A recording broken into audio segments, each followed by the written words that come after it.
Hello guys! So one day na lang talaga. Flight ko na pa Saudi. Kaya yun, kailangan ko gumising na maaga para mag-prepare, magpagupit at bumili ng konting madadala na grocery pa Saudi. Kasi abutin ng 1 week bago mabigay ng allowance. Kaya mas mainam na may baon tayo. Alam niyo yung feeling na habang nag-e-empake ka, parang ang bigat sa pakiramdam pero laban lang, uy. Mandirigma baya tayo. Bali yung dadalhin ko, 2 maleta.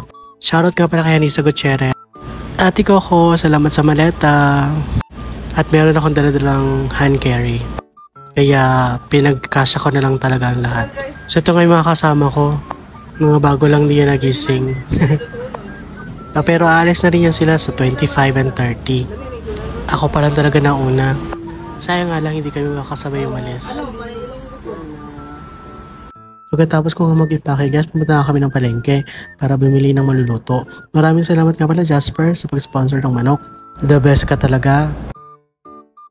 Again, ang daming nangyari kanina, hindi ko na napidyohan. Kaya eto, naghahanda na ako. Bali ang call time namin is 12 AM, so mga 10 pa lang nag-prepare na ako. Ang subuti niyo yung maaga kaysa mahuli. Bye, See you soon. Shoutout nga pala sa DD Squad. Maraming salamat sa pagtulong sa pag-alsa sa mga maleta ko. The best talaga kayo. Bye, JB. See you soon after 10 days. So after 5 minutes, dumating na nga yung joyride. Huwag mo kaming iwan!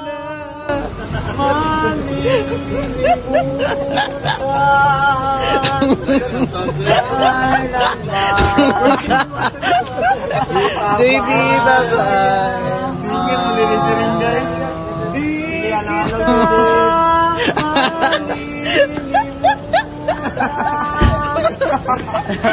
Perfect. Bye-bye. Love you, Mega. Ingat sa day mo. Masig mo rin yung buko. Tingnan lang Grabe, ito pala talaga yung feeling kapag umaalis. Ang lungkot na masaya. Basta hindi ko ma-explain. Pero kailangan. Ako kasi yung tao na gusto ko ng challenge. Gusto ko mag-explore. At gusto ko pang madiscover ko ano pa talaga yung kaya kong gawin. And thankful talaga ako sa mga taong nasa paligid ko na talagang gumagabay sa akin. Especially kay Ma'am Jola. Sa mga nakatrabaho ko sa Team ICAD. Dahil sa 5 taon ko na pagtatrabaho sa LGU. Nasabi ko talaga marami ako natutunan. At na-apply ko sa pang-araw-araw ko na pakikibaka.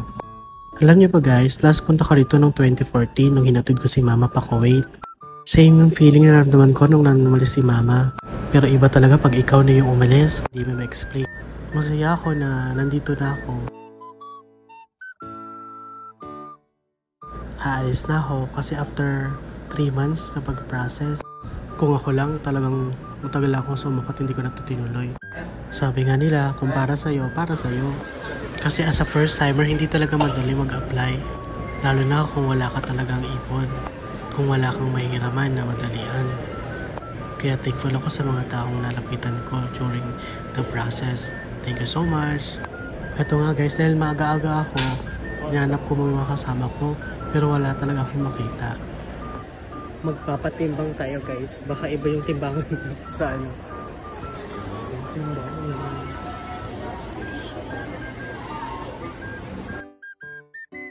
So tama lang, 29.8. May 30 man ako alam. After ko nga magpatimbang guys, may nakita ko sa labas. Yung kapatid ko, dumating. Sorry lang.